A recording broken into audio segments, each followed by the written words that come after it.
দুনিয়ার হায়াতটা একটা বরফের টুকরার নেই। একটা বরফের টুকরা যেমন ফ্রিজ থেকে বের করে দিলে, ফ্যাক্টরি থেকে বের করে দিলে আস্তে আস্তে গলে গলে গলে গলে বিলীন হয়ে যায়, শেষ হয়ে যায়, ধ্বংস হয়ে যায়। ঠিক তেমনিভাবে প্রতিটা দিন প্রতিটা রাত আপনা আমার জীবনে আসে আর চলে যায়। দিন দিন বরফের ন্যায় আপনার আমার হায়াত শেষ হয়ে যাচ্ছে, ঠিক না বেঠিক? একজন বরফ বিক্রেতা বরফ বিক্রি করে, এটা তার পেশা, এটা তার ব্যবসা।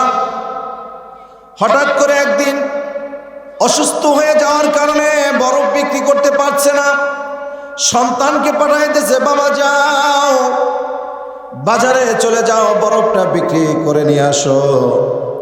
সন্তান বাবার কাজের জন্য, বাবার আদেশ পালন করার জন্য বাজারে চলে গেছে।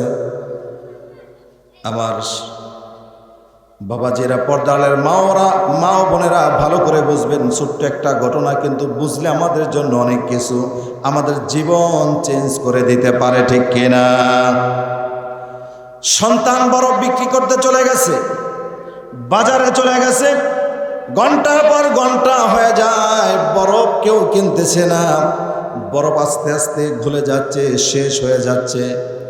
শেষ মুহূর্তে বৃদ্ধ একজন ব্যক্তি চলে আসলো। ওই ব্যক্তিটা হলো বরফ বিক্রেতার একজন বন্ধু। বাজারে এসে সন্তানকে সালাম দিল, প্রশ্ন করলো, তোমার বাবা কোথায়? সে আসেনি কেন? বলে, আমার বাবা অসুস্থ, যার কারণে বরফ নিয়ে আমাকে বাজারের মধ্যে পাঠায় দিছে।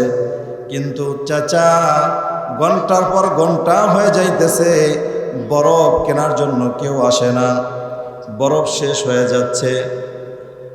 এবার ওই বাবার বন্ধু বরফটি ক্রয় করে নিয়ে গেছে। উদাহরণ দেওয়ার জন্য, বরফটি তার বাবা 500 টাকায় বিক্রি করার জন্য দাম নির্ধারণ করে দিয়েছিল। সন্তান সেটাই চেয়েছে, কিন্তু বন্ধুর ছেলে বিদয় ভালোবেসে তাকে আরো কিছু টাকা দিল। আল্লাহ রসুলের একটা সুন্নাত হলো, কোন মুসলমান যখন অসুস্থ হবে তাকে দেখতে যাওয়া, এটা হলো সুন্নাত। আমাদের সমাজে এই সুন্নাত কি আছে বলেন? বিলীন হওয়ার পথে। একজন অসুস্থ হয়ে পাশের ফ্ল্যাটে মারা যাচ্ছে, আর পাশের জন্য কোনো খবর নাই, আছে না নাই? আজকের মাহফিল থেকে 1 নম্বর মেসেজ, আমরা আমাদের মুসলমান ভাইদের খোঁজ খবর নিব। কোনো ব্যক্তি অসুস্থ হলে তাকে দেখতে যাব, পারবো না ইনশাআল্লাহ? মুহতারাম হাজিরিন, ওই বরফ বিক্রেতাকে তার বন্ধু দেখতে গেছেন। তার বন্ধু তাকে দেখে দুইজনে সালাম বিনিময় করলেন, মুসাফা করলেন। সালাম এবং মুসাফার বিনিময়ে আল্লাহ রাব্বুল আলামিন উভয়ের নেক এবং মুসাফার ভিতরে সগীরা গুনাহগুলো আল্লাহ মাফ করে দেয়, বলেন সুবহানাল্লাহ। সালাম কালামের পরে বন্ধু প্রশ্ন করল, তোমার শারীরিক অবস্থা কেমন? বলে, আলহামদুলিল্লাহ ভালো। বরফ বিক্রেতা তার বন্ধুকে বলতেছে, ভাই, আমার ছেলেটাকে প্রথম বাজারে পাঠাইলাম, জানি না মুরব্বীদের সাথে বেয়াদবি করছে কিনা। আজকে আমরা আমাদের সন্তানকে শিক্ষা দেই, বিশেষ ক্যাডের বড় বড় ডক্টরেট ইঞ্জিনিয়ারের বড় বড় সনদ আমরা দেই, কিন্তু তাদেরকে আমরা আদব শিক্ষা দিতে পারি না, ঠিক কিনা? আমাদের সমাজে শিক্ষিতর অভাব নাই, কিন্তু আদবওয়ালা শিক্ষিত সন্তানের অভাব আছে না নাই? মুহতারাম হাজরিন, ওই বন্ধু বলতেছে, আলহামদুলিল্লাহ, তোমার সন্তান অনেক নম্র ভদ্র। তোমার সন্তানকে খুশি হয়ে আমি বাড়তি কিছু টাকা দিয়েছি, কিন্তু এই টাকাটা সন্তান তার বাবাকে দেয় নাই। সন্তান মনে করছে বাবা 500 টাকায় বিক্রি করতে বলছে, আমি তার হাতে 500 টাকায় দিয়ে দেই। কথাবতনের কথা শেষ হওয়ার পরে যখন বন্ধু চলে গেছে, সন্তানকে ডাক দিল, বাবা, আজকে তুমি আমার থেকে কিছু লুকায় কেন ফেললা? আমার বন্ধু তোমাকে বাড়তি কিছু টাকা দিল, কিন্তু তুমি আমাকে কেন জানাইলা না? সন্তান বলতেছে, বাবা, এমনি আমি মনে করেছি আপনি আমাকে 500 টাকা বিক্রি করতে বলছেন, তো আমি আপনাকে 500 টাকা দিলেই তো হয়, এই জন্য বাড়তি টাকাটা আপনাকে দেই না, জানাই নাই। সন্তানের প্রতি বাবার সন্দেহ হয়েছে কি হয় নাই? দ্বিতীয় দিন অসুস্থ, আবার বরফ বিক্রি করতে পাঠাইছে। দ্বিতীয় দিন আর বরফ বিক্রি করতে পারে নাই। বরফটা আস্তে আস্তে আস্তে আস্তে গলে গলে শেষ হয়ে গেল। সন্তানটা শূন্য হাতে বাসার মধ্যে চলে যায়। বাবার কাছে গিয়ে বলে, বাবা আজকে বরফ বিক্রি করতে পারি নাই, বরফ গলে গলে শেষ হয়ে গেছে। বাবা তো আগের দিনে তাকে সন্দেহ করেছে, কোনো তাই বিশ্বাস করতে চায় না। প্রথম দিন কিছু টাকা পেয়ে আজকের লোভ হয়ে গেছে, তুমি পুরা টাকাই তুমি মেরে দিতে চাচ্ছ, আমার কাছে মিথ্যা কথা বলছো। অনেকভাবে বুঝাইল, এক পর্যায়ে বুঝতে সক্ষম হইল। তৃতীয় দিন আবার বরফ বিক্রি করতে পাঠাইছে, বাবা এখনো অসুস্থ। তৃতীয় দিন সন্তান বরফ নিয়ে বাজারে চলে যায়, কিন্তু আজকেরও কোনো কাস্টমার আসে নাই, কোনো ক্রেতা আসে নাই। তৃতীয় দিনেও বরফ বিক্রি করতে পারে না। বরফ এক সময় শেষ হয়ে গেল। সন্তানটা এবার বাজারের কর্নায় দাঁড়ায় দাঁড়ায় কাঁদতেছে। হঠাৎ করে একজন মুরব্বীর চোখ সন্তানের দিকে গেল, বলতেছে, বাবা তুমি এই বাজারের কর্নারে দাঁড়ায় কাঁদছো কেন?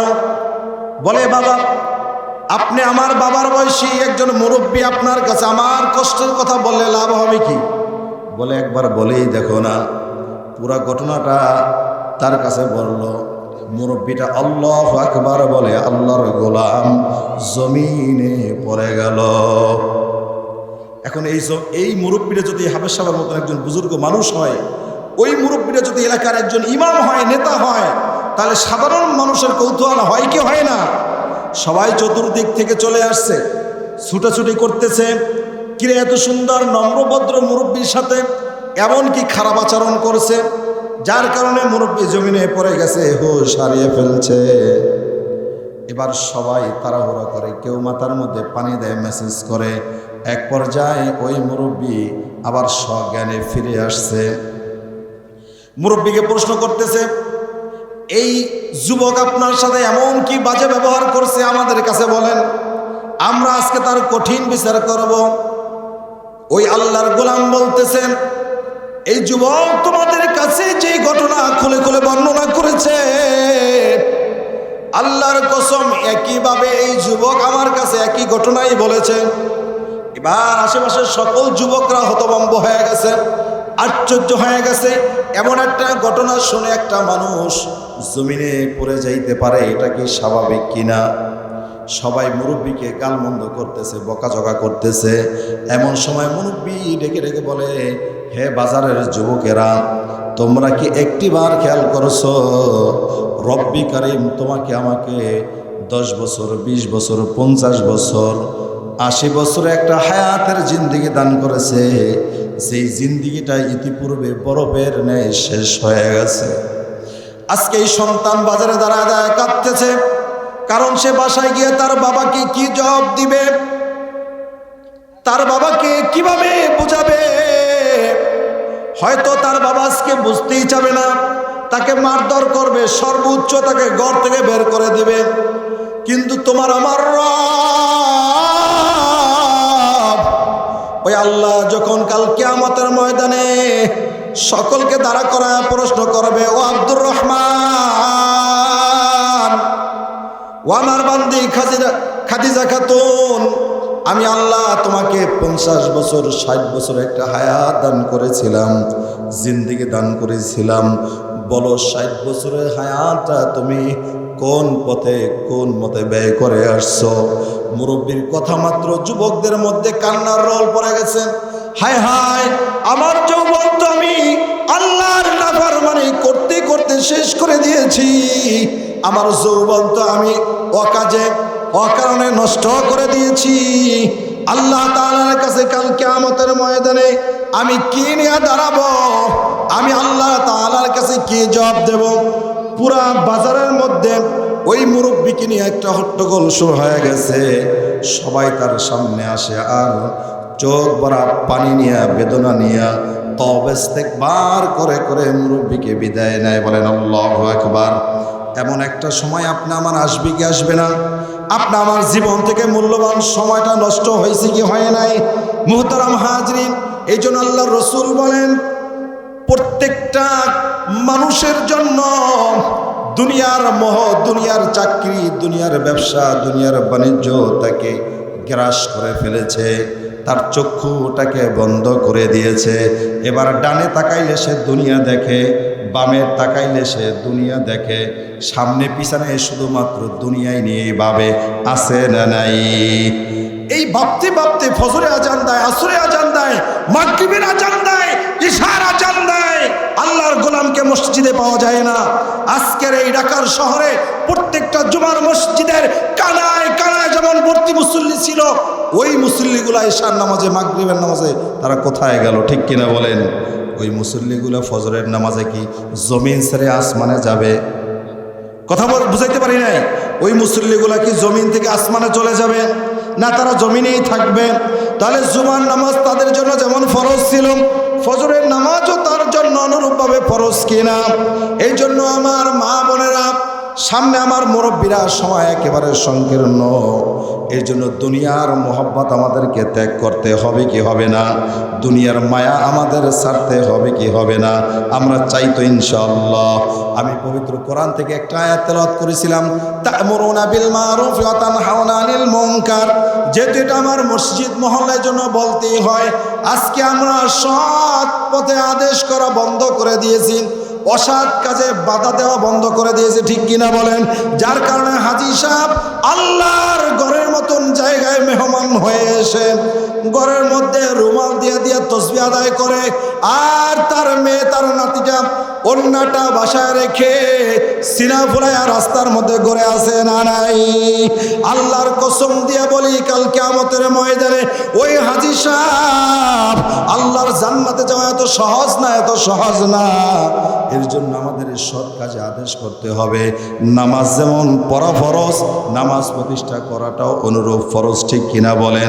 আমরা এখানে যারা আছি অধিকাংশ যদি হাত তুলতে বলা হয়, আমরা হাত তুলতে পারবো কি? যে আমি নিজে নামাজ পড়ি, আমার ছেলেকে আমি নামাজে বানাইছি, আমার ছেলেকে আমি মসজিদমুখী বানাইছি, আমি মসজিদে গেলে আমার মেয়ে নামাজে দাঁড়ায়, আমার স্ত্রী নামাজে দাঁড়ায়, এমন হালত কি আমরা তৈরি করতে পারছি কি বলেন? বরঞ্চ আমরা শুধুমাত্র নিজে মসজিদে যাই, সন্তানের নামাজের জন্য ফিকিরে নাই, নিজে গুনার কাছ থেকে বাঁচতে চাই, কিন্তু সন্তানকে বাঁচাবার জন্য আমার কোনো চেষ্টা নাই। আছে না নাই? এই যে ভূমিকম্প হয়েছে না কিছুদিন আগে, এরকম ভূমিকম্প তো চলতে থাকবে, কারণ আমাদের সমাজে যেই পরিমাণ গুনাহ চলতেছে, জমিন এটা স্থির থাকতে পারছে না। মুহতারাম হাজরিন, এই ভূমিকম্প থেকে, আল্লাহর গজব থেকে বাঁচতে হলে আমাদেরকে মসজিদমুখী হতেই হবে। এর কোনো বিকল্প আছে কি বলেন? এই গজব থেকে বাঁচতে হলে আমার মা বোনদেরকে পর্দানিশী হতেই হবে, এর কোনো বিকল্প নাই। গত মাসের 18 তারিখ নোয়াখালীতে একটা মাহফিলে গিয়েছিলাম, শান্তিবাগের একজন শাইখুল হাদিস আমাকে একটা কারগুজারি শোনাইছিল। 1 মিনিট আমি শেষ করে দেব। আজকে থেকে 25 থেকে 30 বছর আগে অনাবৃষ্টি এবং অতিবৃষ্টি দুয়োটাই গজব। ঠিক কিনা? বৃষ্টি যেমন রহমত, ঠিক মুষলধারে সপ্তাহের পর সপ্তাহ বৃষ্টি পড়লে সেটা গজব। আবার মাসের পর মাস, বছরের পর বছর বৃষ্টি না থাকলে সেটাও গজব। ঠিক কিনা বলেন? জমিন উর্বর হবে না, জমিন থেকে ফসল বের হবে না। এর জন্য বৃষ্টির অভাব হয়ে গেছে। চতুর্দিক থেকে, সারা দেশ থেকে আলেম ওলামা কাকরাইল মসজিদে অবস্থান করে। যেই কাকরাইল মসজিদে অনবরত সব সময় লাগামহীনভাবে ডজনকে ডজন আলেম পাওয়া যায় কি যায় না? তৎকালীন সময়, এখন যে কাকরাইল মসজিদের মুরব্বী মাওলানা জুবায়ের সাহেবের শ্বশুর ছিল আমির, তিনি তখন তৎকালীন সময় এটা তদবির করতেন, তদারকি করতেন। তার কাছে একটা আলেমদের একটা প্রতিনিধির দল চলে গেছে, হুজুর সারা দেশ থেকে আওয়াজ আসতেছে বৃষ্টি নাই, এই মসজিদ থেকে সারা বাংলাদেশের মধ্যে দাওয়াতি কাজ চালু হয়ে যায়, বাংলার প্রত্যেকটা মহল্লায় ঘুরতে থাকে। হুজুর আমরা এখানে বসে একটু দোয়া করি বৃষ্টির জন্য। তৎকালীন হুজুর বলতেছে, না, এই সম্ভব আমার দ্বারা হবে না, তোমরা যাও, নোয়াখালী আল্লাহর একজন বান্দি আছে, তার কাছে চলে যাও, গিয়া বলো সে যেন এই দেশের জন্য বৃষ্টির জন্য একটু দোয়া করে। বলেন আল্লাহু আকবার। জুবায়ের সাহেবের শ্বশুরের আদেশে তৎকালীন একটা সময় একটা টিম নোয়াখালীতে চলে গেছে। সে এলাকায় গত মাসের 18 তারিখ মাহফিল করে এসেছিলাম, ওই মহল্লায় চলে গেছে। এবার একজন কৃষকের স্ত্রী, ওই মহিলা কৃষকের বাড়ি আলেমের একটা প্রতিনিধি দল চলে গেছে, গিয়া সালাম দিয়ে বলতেছে আমাদেরকে কাকরাইল থেকে পাঠানো হয়েছে, আপনার স্ত্রীর কাছে বৃষ্টির জন্য দোয়া চাইছে। এবার ওই কৃষক ঘরের মধ্যে চলে গেছে, বাসার মধ্যে চলে গেছে, স্ত্রীকে গিয়া বলতেছে, স্ত্রী গো, কাকরাইল মসজিদ থেকে আলেমের একটা দল প্রতিনিধি তোমার ঘরে আসছে, এই কাকরাইল মুরব্বী যিনি আমির তোমাকে বৃষ্টির জন্য দেশবাসীর কাছে দোয়া চাইছে। এবার আল্লাহর বান্দি বলে, হায় হায়, আমি আজও পর্যন্ত যেই বৃষ্টি আমার জন্য প্রয়োজন আমি আল্লাহর কাছে চাই নাই। যেহেতু আলেমের একটা প্রতিনিধি দল আমার বাড়িতে এসে গেছে, তাদেরকে একটু বসতে বলেন। তাদেরকে বসতে দেওয়া হলো। আল্লাহর বান্দি উজু করে 2 রাকাত সালাতুল হাজাতের নামাজ আদায় করলো। নামাজ শেষে আল্লাহর কাছে হাত বাড়াইল, আল্লাহ, আমি একজন তোমার ক্ষুদ্র একজন বান্দি, আমি তোমার কাছে এতদিন পর্যন্ত বৃষ্টির জন্য হাত বাড়াই নাই। তোমার আলেমের একটা প্রতিনিধি দল আমার বাসার মধ্যে উপস্থিত, আল্লাহ তাদের বরকতে তুমি এই জমিনের মধ্যে বৃষ্টি দিয়ে দাও। বলেন না আল্লাহু আকবার।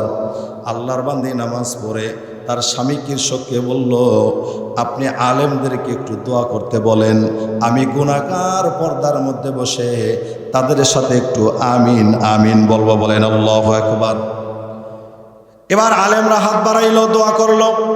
আলেমরা যখন তার বাসা থেকে বের হয়ে আবার কাকরাইলের দিকে আসবে, কিছু পথ অতিক্রম করছে, এমন সময় দেখতেছে চতুর্দিক থেকে অন্ধকার হয়ে আসতেছে, গুড়ি গুড়ি বৃষ্টি শুরু হয়ে গেছে। আলেমের প্রতিনিধি দল আবার কৃষকের বাড়িতে চলে গেছে, এমন সময় মুষলধারে বৃষ্টি শুরু হয়ে গেছে। আলেমের দল ওই কৃষকের হাত ধরে বলে, ওগো ভাই কৃষক, আল্লাহর গোলাম, বলো বলো তোমার স্ত্রী এমন কোন আল্লাহর ইবাদত করে, স্পেশালি তার কি গুণ আছে যার কারণে আল্লাহ রব্বুল আলামিন তার দোয়ার বদৌলতে আমাদের সামনে বৃষ্টি দান করলো।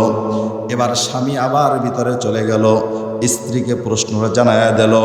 স্ত্রী বলতেছে, ও স্বামী আমার, আজও পর্যন্ত আপনার সংসারে আসার পর থেকে আপনার কোনো দিন আপনার সাথে বেয়াদবি করছি কিনা? বলে না, কোনো দিন তুমি আমার অবাধ্য হও নাই। আপনি কোনো তরকারি কোনো বস্তু বাজার থেকে এনেছেন কিন্তু আমি পছন্দ করি না, এমনটা কি কোনো দিন হয়েছে? বলে না, এমনটাও তো কোনো দিন হয় নাই। তো আপনি তাদেরকে জানায়া দেন আমার স্ত্রী আল্লাহর হুকুমগুলো। ও স্বামী আমার, আপনার বাসায় আসার পর থেকে আজও পর্যন্ত কি আপনি আমাকে কোনোদিন নামাজ কাজা করতে দেখেছেন? বলে না, নামাজ কাজা করতে দেখি নাই। রোজা ইচ্ছাকৃতভাবে ভঙ্গ করতে দেখেছেন? বলে না, ভঙ্গ করতে দেখি নাই। বলে আপনি এই কথাগুলোই তাকে জানায়া দেন যে আমার স্ত্রী আমার ঘরে আসার পর থেকে আজও পর্যন্ত আমার সাথে বেয়াদবি করে নাই, আমার সাথে তর্ক করে নাই, আমি কোনো জিনিস আনলে এটা অপছন্দ সে কোনো দিন করে নাই। আর একটা গুণ তার মধ্যে দেখেছি, আমার স্ত্রী কোনো দিন দাউস হয়ে বেপর্দা হয়ে জমিনের মধ্যে বের হয় নাই। বলেন আল্লাহু আকবার। আর জোরে বলেন আল্লাহু আকবার। এই জন্য মাদ্রাসার মাহফিলে যেহেতু আমার মা বোনেরা এসেছেন, তাদের জন্য বলতেছি, ও মা, কে না চায় তার সন্তানটা একজন আলেম হোক? কে না চায় তার সন্তানটা তার জানাজা দিক?